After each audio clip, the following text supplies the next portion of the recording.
ಇವತ್ತಿನ ರೆಸಿಪಿ ಗೋಧಿ ದೋಸೆ.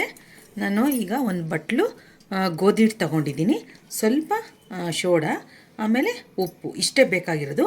ಬೇಕಾದ್ರೆ ನೀವು ಚಿರೋಟಿ ರವೆನೂ ಸ್ವಲ್ಪ ಆ್ಯಡ್ ಮಾಡ್ಕೋಬೋದು. ಒಂದು ಬೌಲು ಗೋಧಿ ಹಿಟ್ಟು ತೊಗೊಂಡ್ರೆ ಅರ್ಧ ಬೌಲು ಚಿರೋಟಿ ರವೆ ಮಿಕ್ಸ್ ಮಾಡ್ಬೋದು. ನಾನು ಬರೀ ಗೋಧಿ ಹಿಟ್ಟಲ್ಲಿ ಮಾಡ್ಕೊಳ್ತಾ ಇದ್ದೀನಿ. ಇದು ಬರೀ ಗೋಧಿ ಹಿಟ್ಟು ಹಾಕ್ತಾಯಿದ್ದೀನಿ, ಒಂದು ಬೌಲ್ ಗೋಧಿ ಹಿಟ್ಟು. ರುಚಿಗೆ ತಕ್ಕಷ್ಟು ಉಪ್ಪು, ಒಂದು ಚಿಟಕಿ ಸೋಡಾ ಹಾಕಿದ್ರೆ ಹಾಕ್ಬೋದು, ಇಲ್ಲಾಂದರೆ ನಡೆಯುತ್ತೆ, ಅಂದರೆ ಗರ್ಗರಿ ಬರುತ್ತೆ ಅಂತ ಒಂದು ಚಿಟಕಿ ಸೋಡಾ ಹಾಕ್ತಾಯಿದ್ದೀನಿ.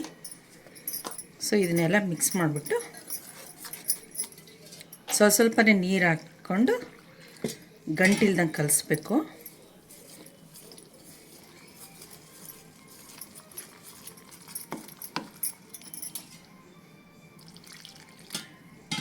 ನಾವು ಹೆಂಗೆ ದೋಸೆ ಹಿಟ್ಟಿಗೆ ಮಾಡ್ತೀವೋ ಅದಕ್ಕೆ ಬಂದರೆ ಸಾಕು.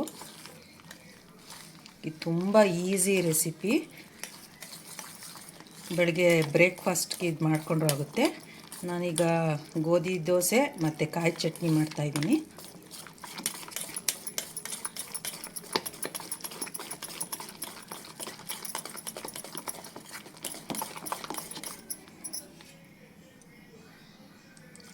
ದೋಸೆಗೆ ಹೆಂಗೆ ಹದವಾಗಿ ಮಾಡ್ತೀವೋ ಅದೇ ಥರ ಇದನ್ನು ಮಾಡಬೇಕು, ಏನು ಗಂಟೆನಾಗಲ್ಲ.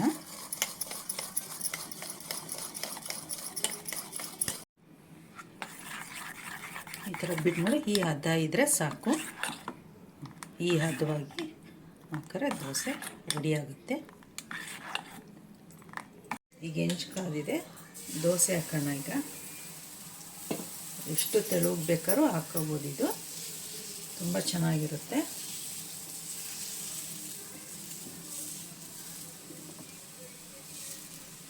ತುಂಬ ಸಾಫ್ಟಾಗೂ ಆಗುತ್ತೆ, ಗರ್ಗರಿನೂ ಆಗುತ್ತೆ.